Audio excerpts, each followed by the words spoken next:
Assalamualaikum warahmatullahi wabarakatuh. Kali ini Pak B akan melanjutkan bab yang ke-5 ya. Jadi bab yang kelima adalah tentang mikroorganisme. Jadi babnya adalah mengaji tentang mikroorganisme, yaitu ada 4 mikroorganisme yang Pak B bahas. Yang pertama adalah virus, bakteri, protista, dan jamur, sesuai dengan tingkatan-tingkatannya. Oke, jangan lupa ikuti video ini sampai selesai. Jadi nanti biar pemahamannya komplit, walaupun sekaya garis besar pemahamannya komplit dan nggak gagal paham.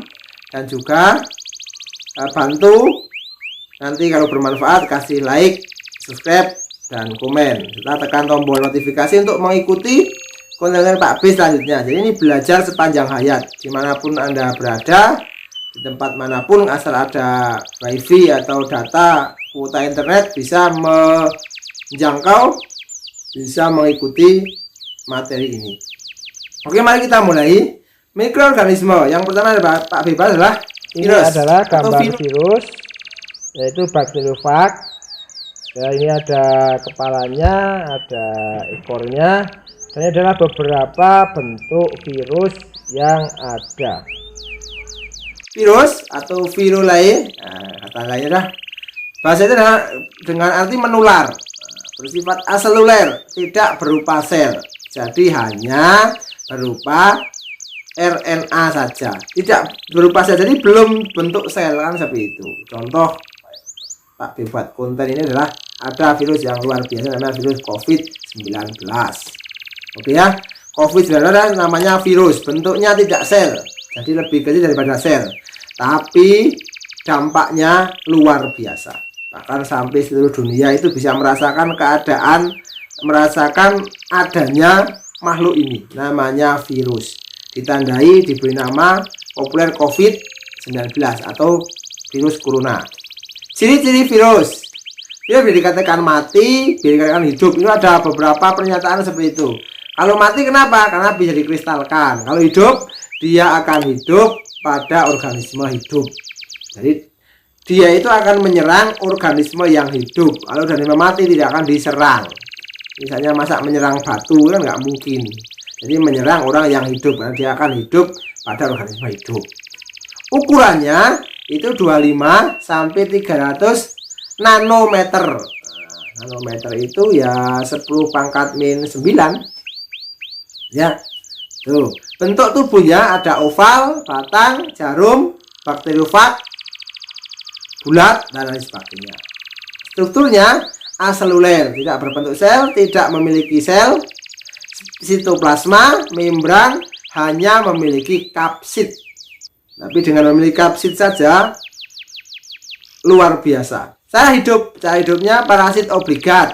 Nah, ini parasit obligat atau parasit sejati. Jadi hanya hidup pada jaringan hidup atau pada inangnya. Dia tidak akan hidup di batu, di besi, nggak akan hidup, karena itu adalah barang mati. Reproduksinya memerlukan inang, replikasi dengan penggandaan diri. Nah, contoh yang paling populer adalah bakteriofag. Ada fase absorpsi, fase penetrasi sel inang, fase fase replikasi, dan fase pemecahan sel inang atau litik.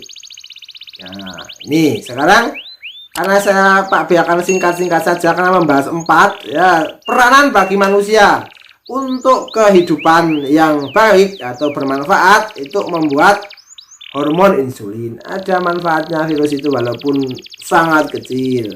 Pengendali serangga pengganggu, misalnya serangga yang sangat hebat mengganggu, kasih virus. Terapi gen atau penyakit keturunan atau autoimun ya, jadi ini juga ada bantuannya dari virus, tapi masih dikembangkan karena memang sangat-sangat kecil ukurannya, 25 nanometer kan gitu. Terus dampak negatifnya atau yang merugikan, penyebab penyakit pada manusia, banyak sekali penyakit pada manusia yang disebabkan virus dan belum ada obatnya. Virus itu nggak bisa diobati. Contoh pilek, ada obatnya nggak ada. AIDS ada obatnya nggak ada. Pilek kok bisa sembuh karena antibodi kita alami yang menyembuhkan. Ketika kita antibodinya naik, virusnya turun. Nah, seperti itu. Sama dengan video ini dibuat adalah pada saat pandemi corona atau COVID-19. Kita antibodinya harus tinggi, harus tetap bahagia, hidupnya teratur, istirahat teratur, jaga jarak, apalagi sering mencuci tangan, pakai masker, dan jauhi kerumunan. Itu pesan dari ibu kan ya, pesan ibunya kan seperti itu ya. Penyakit manusia, hewan, tumbuhan, contohnya virus HIV, virus cacar, campak, COVID-19, flu, dan lain sebagainya. Itu adalah dampak negatifnya.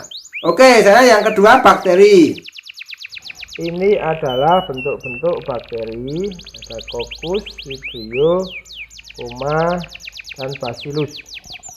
Bakteri itu ada archaea bakteri dan di tempat-tempat ekstrim, kadar garam tinggi, panas, asam, kawah gunung berapi, bahkan di kawah gunung berapi pun ada bakteri, namanya archaea bakteri. Yang bakteri yang sejati namanya Eubacteria atau bakteria. Nah, itu ditemukan sekitar 5.000 spesies bakteri, luar biasa kan? Kita baru tahu bakteri apa ya. Nah, oke. Cirinya, dinding selnya terdiri dari peptidoglikan. Ribosom hanya mengandung jenis RNA saja. Nah, RNA polimerase. Membran plasmanya mengandung ikatan ester. Nah, organisme prokariotik yang hidup kosmopolit. Kosmopolit itu dimanapun tempat ada bakteri. Dari pucuk gunung, dari yang ada esnya, kawah gunung berapi, sampai di bawah di pantai ada bakteri, namanya kosmopolit. Oke, pengelompokan bakteri berdasarkan bentuknya ada 4, ada bulat, ada kokus, ada batang atau bacillus, spiralia, dan modifikasi vibrio atau bentuknya koma. Koma itu ya bentuk koma saja. Terus pengelompokan berdasarkan cara geraknya. Ada monotrik, lofotrik, amfitrik, dan peritrik. Kalau monotrik itu satu flagel, satu alat gerak. Kalau lofotrik lebih dari 2 flagel. Kalau amfitrik banyak di 2 sisi. Kalau peritrik di seluruh tubuhnya. Nah, pengelompokan berdasarkan kebutuhan oksigen, ada aerob dan anaerob. Seperti biasa, aerob dan anaerob. Nah, terus pengelompokan berdasarkan cara memperoleh karbon atau energi. Ada fotoautotrop, ada kemoautotrop. Atau foto itu pakai cahaya, kemo itu pakai zat kimia. Pengelompokan berdasarkan sifatnya. Itu ada 2, dicat. Ada gram positif, berdinding sel sederhana, dan juga ada gram negatif. Jadi berdinding sel lebih kompleks. Nah, ya, ini lebih kompleks. Terus selanjutnya, kalau yang positif itu kalau dilihat mudah, ketika dicat itu nanti kelihatan. Kalau yang negatif baru dicat 2 kali untuk melihat bahwa itu ada bakteri gram positif dan gram negatif. Ada 2, ada patogen dan apatogen. Sekarang peranannya bagi kehidupan yang menguntungkan. Ada di pertanian, ada rhizobium, ada pembuatan keju, ada menghasilkan alkohol, di kesehatan ada antibiotik, bioremediasi untuk lingkungan, dan lain sebagainya. Itu adalah peranan yang menguntungkan. Peranan yang merugikan ada penyebab penyakit, ada difteri, disentri, gonorrhoe, kolera, sipilis. Itu adalah penyebab dari bakteri semua. Ya, sipilis penyebabnya Treponema pallidum, gonorrhoe, Neisseria gonorrhoe, terus kolera, vibrio kolera, dan lain sebagainya. Itu adalah peranan yang merugikan. Untuk bagaimana cara mengatasinya? Menggunakan vaksin, sterilisasi, suhu 170 derajat sampai 180 derajat. Bakteri baru akan mati, terutama bakteri-bakteri yang gram negatif. Itu luar biasa kehebatannya. Kalau hanya suhu 1 derajat tidak apa-apa. Terus ini juga harus bertekanan tinggi. Contohnya misalnya alat yang namanya autoclave, itu sebagai sterilisasi pada bakteri. bakteri. Oke ya, seperti itu. Yang selanjutnya adalah protista. Ini adalah macam-macam protista. Jadi ada macam-macam bentuk protista yang ada di dunia. Protista, kita tahu dah rumput laut. Nah, S2 ada rumput laut itu namanya protista ya. Kita makan rumput protista atau es protista ya. Oke, merupakan eukariotik pertama hasil evolusi prokariotik. Protista merupakan organisme eukariotik paling sederhana. Paling sederhana nanti ada lebih kompleks. Nanti ada jamur, nanti ada tumbuhan tingkat rendah, tumbuhan tingkat tinggi, hewan, manusia dan lain sebagainya. Itu semakin tinggi tingkatannya semakin kompleks. Muncul sebelum ada tumbuhan, hewan dan jamur. Bersifat uniseluler atau sel bersel satu, hidup berkelompok, bersifat aerob dan heterotrof. Sebagian besar itu heterotrof ya, ada juga yang autotrof tapi sebagian kecil. Yang kedua, klasifikasi protista. Protista menyerupai hewan, contohnya protozoa itu amoeba. Protista menyerupai tumbuhan, Phytophthora atau juga Euglena. Nah, ini ada protista yang bisa memasak makanan sendiri atau hewan yang bisa memasak namanya Euglena karena punya zat hijau daun. Protista yang menyerupai jamur, jamur air atau Oomycotina. Jamur lendir itu contoh dari protista. Ya, jadi evolusi dari prokaryotik yang paling sederhana. Yang peranan protista dalam kehidupan, lapisan batuan ada foraminifera. Nah, itu penunjuk adanya minyak bumi yang luar biasa. Jadi ada lapisan batuan ada foraminifera, di situ bawahnya ada penunjuk minyak bumi. Radiolaria membentuk lapisan tanah radiolarian. Entamoeba coli, yaitu proses pencernaan dalam usus besar kita. Coba kalau usus besar kita nggak mencerna, nanti makan sate keluarnya masih sate kan begitu ya. Itu yang menguntungkan. Tapi entamoeba coli juga harusnya jumlahnya tidak boleh berlebihan atau kesedikitan karena nanti akan menyebabkan mencret itu ya. Kalau misalnya kita makan makanan sangat pedas, nanti usus kita nggak kompatibel ya mencret. Dan seperti itu. Terus chlorella, bukan kuruna ya, chlorella adalah makanan bergizi tinggi. Terus laminaria digitalis, penghasil yodium atau obat gondok. Nah, sementara yang bersifat merugikan itu adalah entamoeba gingivalis, penyebab penyakit gigi dan gusi. Nah, trypanosoma vaginalis, penyebab keputihan pada wanita. Plasmodium, penyebab malaria. Saprolegnia, parahit pada sisik atau insang ikan. Nah itu ya. Phytophthora infestan, penyakit ledbrit pada kentang. Itu penyebabnya adalah banyak penyebab yang merugikan kehidupan manusia. Itu adalah sekilas tentang protista. Yang terakhir adalah jamur atau fungi atau cendawan atau kapang ya. Ini jamur. Ini adalah salah satu gambar jamur. Ini jamur tiram yang ada.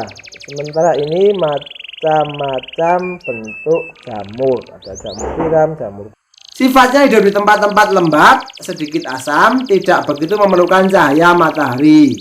Heterotrof dan mengabsorpsi dari organisme lain. Itu adalah sifat khas jamur. Struktur tubuhnya, nah ini ada yang uniseluler, ada yang multiseluler. Uniseluler itu adalah Aspergillus contohnya. Kalau multiseluler jamur merang, Fulvariella fulvacea, jamur kuping, jamur kancing dan lain sebagainya. Cara hidupnya tempat basah, lembab, di sampah, sisa organisme. Terus bersimbiosis dengan ganggang, menyebut lumut kerak, dan di tempat ekstrim. Nah, itu ada tempat ekstrim. Cara memperoleh makanan hampir semuanya itu heterotrof atau saprofit karena tidak memiliki zat hijau daun. Terus contohnya ini ada 4 divisi ya, ada 4 pengelompokan besar yaitu Zygomycotina, contohnya Rhizopus sp, Ascomycotina, Saccharomyces cerevisiae, pembentukan tape, anggur dan sebagainya. Basidiomycotina auricularia, itu jamur kuping yang besar itu ya. Terus Deuteromycotina, Trichopiton, itu tidak sempurna itu. Tapi dia mengelompokkan 3 plus 1, ada yang 4 langsung. Itu terserah ilmuannya siapa ya. Oke. Peranan bagi manusia, lanjut saja biar cepat ya, karena ini cuma 4. Peranan bagi manusia sebagai dekomposer, membantu menyederhanakan atau menguraikan sampah-sampah. Coba Anda bisa membayangkan, seandainya sampah itu tidak busuk dan tidak dibantu oleh jamur maupun bakteri, apa yang terjadi di dunia ini? Ini saya penuh dengan sampah. Lupa ada sampah yang nggak busuk, ada ya, plastik yang anorganik itu nggak bisa busuk sampai bertahun-tahun. Bahkan misalnya anorganik itu bisa kaca ya, sampai berpuluh-puluh tahun. Oke ya, Mycorrhiza simbiosis dengan tumbuhan yang lain. Bioindikator udara. Nah, ini ada pembuatan makanan banyak tadi kan, ada apa namanya, Saccharomyces, Rhizopus dan sebagainya. Bahan obat, bahan antibiotik, itu adalah peranan bakteri bagi kehidupan. Tapi sampaikan cepat saja karena terkait dengan waktu. Penyebab penyakit adalah yang merugikan. Lagi-lagi penyebab penyakit, ada kanker pada manusia karena bakteri yang menyebabkan ini adalah aflatoksin. Nah, itu biasanya racun pada buah atau makanan, kurap, parasit dan sebagainya. Banyak sekali penyebab penyakit dari bakteri atau jamur ya, banyak ya. Itu sekilas tentang mikroorganisme, dari virus, terus bakteri, terus protista, terus jamur. Jangan sampai lupa, misalnya rumput laut termasuk protista. Jamur kan banyak, mudah sekali kelihatan, ada jamur merang, jamur kuping, jamur kancing, jamur tiram dan lain sebagainya, kan mudah. Tapi kalau virus tidak kelihatan karena harus membutuhkan elektron atau mikroskop elektron yang sampai perbesarnya sampai 500.000 sampai 1 juta kali bisa melihat tuh. Oke, semoga bermanfaat, semoga sukses. Jangan lupa like, subscribe, dan komen ya. Jangan pelit-pelit tentang tekan tombol aja, semuanya gratis untuk menyemangati Pak B membuat konten pembelajaran dan menyebarkan ilmu. See you next time. Assalamualaikum warahmatullahi wabarakatuh.